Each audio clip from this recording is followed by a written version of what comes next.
Hola a todos y bienvenidos a mi canal de YouTube. Mi nombre es Erico Frangini. Hoy este es el cuarto video de la serie que comencé hace no mucho, una introducción a la Biblia. Hemos visto la primera de las tres grandes preguntas que estructuran el estudio, que es ¿qué es la Biblia? Y hoy día vamos a comenzar a tratar de responder la segunda de las preguntas, que es ¿cómo se lee? Estamos agarrando vuelo en lo que espero sea una serie que los estimule, que los eduque, equipe y los desafíe a contemplar con mayor seriedad este magnífico libro. Así que con mis notas aquí al lado, vamos adelante y lo vamos a hacer comenzando con una cita del doctor Tony Costa. Tuve el placer, gracias al Señor, de tomar una clase en el seminario con el doctor Costa de la Trinidad, que es un tema fascinante.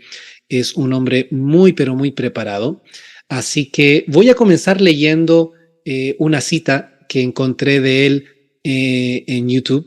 Dice el doctor Costa: la Biblia es de hecho un libro único, y la forma en que fue compuesta, que fue compilada, es absolutamente asombrosa. La Biblia fue escrita durante un periodo de 1600 años por más de 40 autores distintos. Algunos nunca se conocieron, procedieron de diferentes trasfondos. Uno fue un rabino, otro un doctor, otro un rey, otro un sacerdote, y fue escrita en los tres idiomas principales de la época: hebreo, arameo y griego. Los autores derivaron de distintas localidades geográficas. Algunos procedieron de Mesopotamia, que hoy es Irak. Algunos escribieron la Biblia en Egipto, alguno en Italia. Marcos, por ejemplo, escribió su Evangelio en Roma. Algunos escribieron en Israel, algunos en Grecia. Así que la Biblia es de hecho un libro único, pero lo que es fascinante es cómo todos estos libros, 66 volúmenes en total, forman una unidad, y la experiencia que todos estos autores tienen en común es que dicen tener contacto con una entidad llamada en hebreo Yahweh, el Dios vivo, el Dios eterno. Esta relación alcanza su clímax en el Nuevo Testamento, en el cual este Dios se revela a sí mismo de la forma más completa en la persona de Jesús de Nazaret. Algo que probablemente la mayoría hemos hecho cuando intentamos leer la Biblia por primera vez es abrir sus páginas al azar y con el dedo apuntar a un lugar, y donde caiga, leemos. Si lo que leemos es incoherente, repetimos el proceso hasta encontrar un pasaje o un versículo que nos haga sentir bien. Esta estrategia no es muy eficaz para crear el hábito de leer la Biblia, y después de un tiempo terminamos dejándola a un lado o usándola como amuleto. He escuchado de personas que dicen que hay que tener la Biblia abierta al Salmo 23 para espantar a los espíritus malos, o otros que la usan como una especie de adorno en un altar con velas, acompañado de fotos de seres queridos que han pasado y cosas por el estilo. He leído y escuchado también a pastores muy críticos de esta práctica de las Sagradas Escrituras, y justamente porque no es la forma correcta de leer la Biblia. Pero creo que este fenómeno de leer la Biblia al azar no se da tanto como resultado del analfabetismo bíblico antes mencionado, sino que las buenas intenciones de aquellos que desean leer la Biblia por primera vez chocan rápidamente con una realidad incuestionable del texto. La Biblia es difícil de entender a primera vista. Leerla puede cualquiera, pero entender lo que se lee requiere considerar algunas características inherentes del texto sagrado. Y ese será el tópico de lo que vamos a hablar a continuación. El doctor Tony Costa, que es instructor de la Universidad de Toronto y profesor del Toronto Baptist Seminary, resume de forma ejemplar la característica singular de la Biblia. El libro de los libros es en realidad una mini biblioteca que contiene 66 volúmenes divididos entre el Antiguo y el Nuevo Testamento, que sin embargo manifiesta una unidad temática, una cohesión doctrinal verdaderamente asombrosa. A pesar de su extensa diversidad, la pluralidad de autores, idiomas, localidades, contexto histórico, géneros literarios, etc., es evidente que detrás del mensaje hay una sola mente revelándose al hombre. Quizás lo más importante de la declaración del Dr. Costa que acabamos de leer es la relación entre las características de la Biblia y la experiencia de sus autores que forma la fuente de su unidad. Debido a que el Dios que se relaciona con los autores es uno y el mismo, el mensaje es singular. Debido a que los vehículos a través del cual Dios se ha revelado son altamente distintos, la estructura es ricamente diversa. Ya esto es lo que quiero que entendamos y lo voy a leer.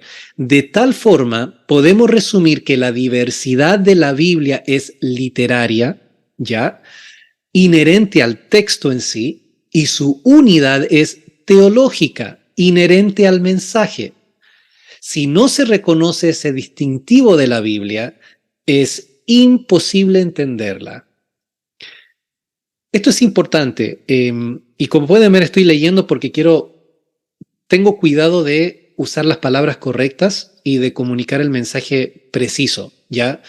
No quiero estar perdiéndoles el tiempo, pero lo que estamos diciendo, en efecto, es que la Biblia no es como cualquier otro libro que uno puede abrir y leer y va a entender exactamente todo lo que hay en él. Hay características de este texto que necesitamos comprender para poder leerla. Si no las consideramos primero, si intentamos leerla, no vamos a agarrar el mensaje. Entonces, por eso es que en el orden de las 3 preguntas claves, ¿qué es la Biblia? ¿Cómo se lee? ¿Y cuál es su mensaje? Es lo que es.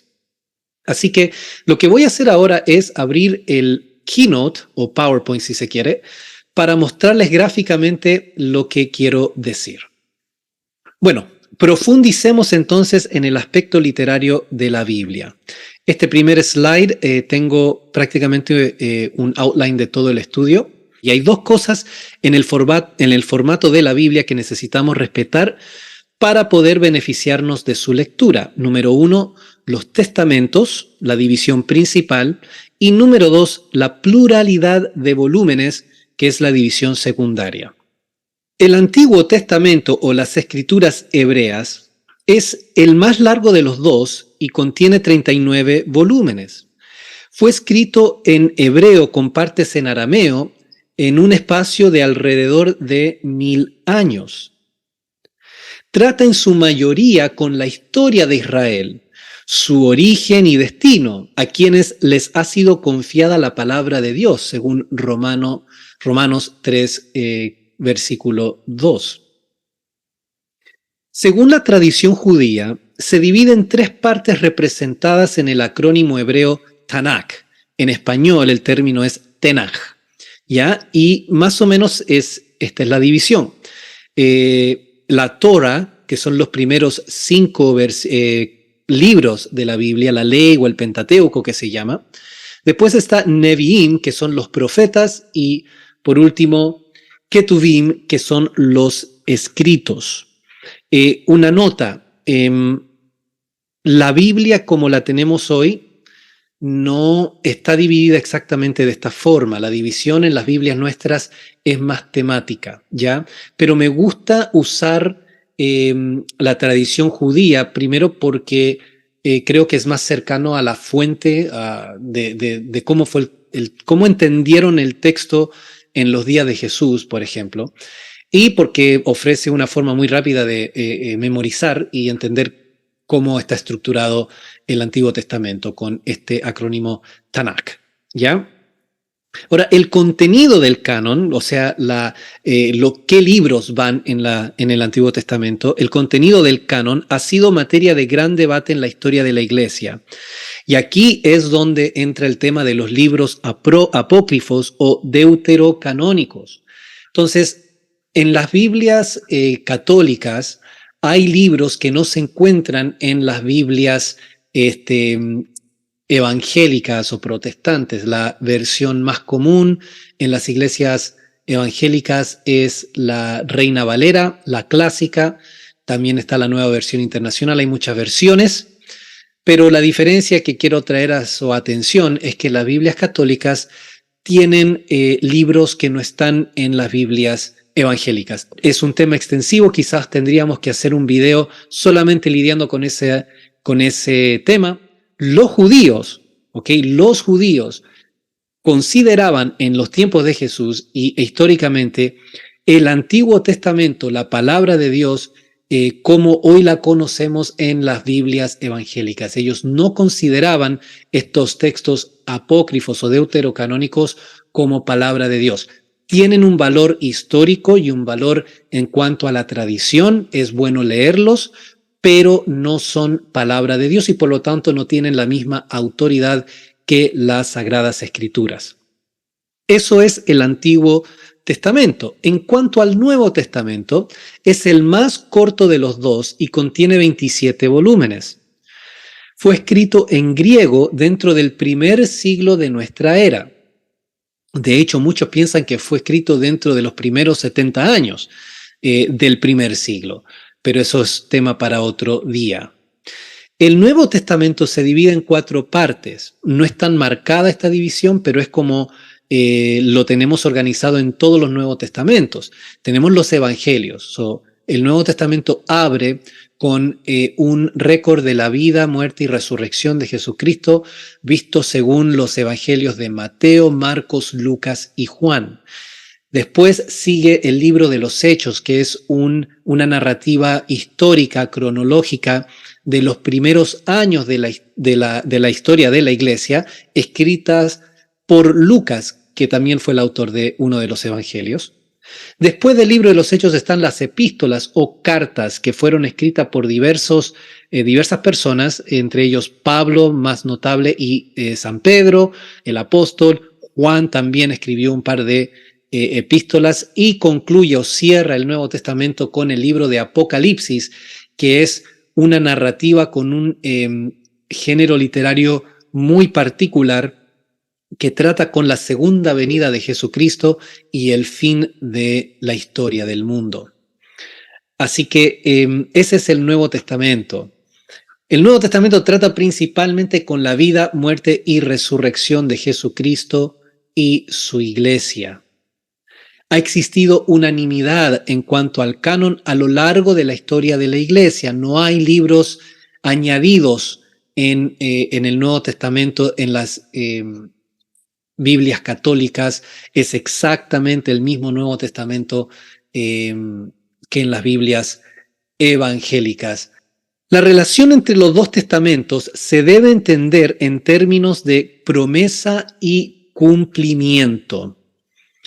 El Nuevo Testamento es el cumplimiento del Antiguo Testamento, del cual deriva gran parte de sus enseñanzas y categorías, conceptos clave como el pecado, la piedad, la justicia y justificación, la gracia, la misericordia, el Mesías o Cristo, etc., tienen sus raíces en el Antiguo Testamento, de tal manera que es imposible hacer sentido del Nuevo Testamento sin un conocimiento rudimentario, por lo menos, de las Escrituras hebreas. De igual forma, muchos de los temas y promesas halladas en el Antiguo Testamento, quedan suspendidas en el aire, incompletas sin el Nuevo Testamento. Sin embargo, la identidad propia de cada testamento es tan obvia y marcada que es importantísimo conocer cada uno en su propio contexto antes de hacer los enlaces temáticos y teológicos debidos. Ahora, lo interesante es que hay un progreso a lo largo del texto bíblico, del Antiguo Testamento, que es la promesa, al cumplimiento, a su cumplimiento en el Nuevo Testamento. Hay un progreso y eso se conoce en teología como revelación progresiva, ¿ok? Y esto es importantísimo de tenerlo en mente. Es la diversidad de volúmenes en la Biblia que la hace una lectura tan fascinante. Ahora vamos a ver la pluralidad de volúmenes. Además, proporcionan al lector la división más natural para aprender a interpretarla correctamente. Cada libro de la Biblia es una unidad en sí, conteniendo los parámetros que dan sentido y significado a los principios e ideas reveladas en sus páginas. Cuando una idea o principio se repite a lo largo de varios libros y cruza esa división testamentaria, se dice que es una doctrina bíblica, es decir, que la Biblia enseña tal principio. A medida que avanzamos en el relato bíblico, vemos que estas doctrinas no solo se van repitiendo, sino que cada autor le añade un matiz nuevo que proporciona mayor claridad y resolución. Y esto entonces se conoce como revelación progresiva y es un principio importante de entender cuando se busca respuesta a la pregunta: ¿qué enseña la Biblia sobre esto o aquello? Ahora, en el próximo video vamos a ver un ejemplo de cómo la Biblia teje doctrinas que podemos decir son doctrinas bíblicas. Pero antes queremos hablar de otro aspecto importante de la pluralidad presente en la Biblia, que es la de los géneros literarios, ¿ya? La Biblia contiene diferentes géneros literarios. ¿Qué son géneros literarios? Bueno, estamos hablando de narrativa histórica, estamos hablando de poesía, profecía, literatura apocalíptica, literatura de sabiduría o sapiencial y epistolar, que son cartas. Y cada una de estos libros, de los libros de la Biblia, contiene uno o más de estos géneros literarios. De hecho, la organización de los libros de la Biblia que tenemos hoy sigue más bien un orden literario y no un orden cronológico. Esto es importante, sobre todo en el Antiguo Testamento, donde a veces uno está leyendo libros y salta periodos de tiempo porque no están organizados los libros de forma cronológica. La importancia de la variedad de géneros literarios descansa en la riqueza que proporcionan al mensaje. Mientras más variedad lingüística al tratar un tópico en particular, mayor claridad y entendimiento tendremos de dicho tópico, además de adquirir una apreciación e incluso admiración de la habilidad del autor, que en este caso se trata de Dios. Así que estos slides que acabo de compartir con ustedes creo que por lo menos nos muestran con claridad la estructura básica de la Biblia. Vamos a ver en los videos futuros que hay una metodología, una hermenéutica se llama, para interpretar correctamente la Biblia. Pero por ahora espero que este video les haya sido de bendición. Creo que es material bastante básico, pero es importante recordarlo y por supuesto compartirlo con nuestros seres queridos, sobre todo aquellos que están interesados en leer la Biblia pero no saben por dónde empezar. Con ese fin estamos haciendo esta serie. Que el Señor me los bendiga y nos veremos en un próximo video.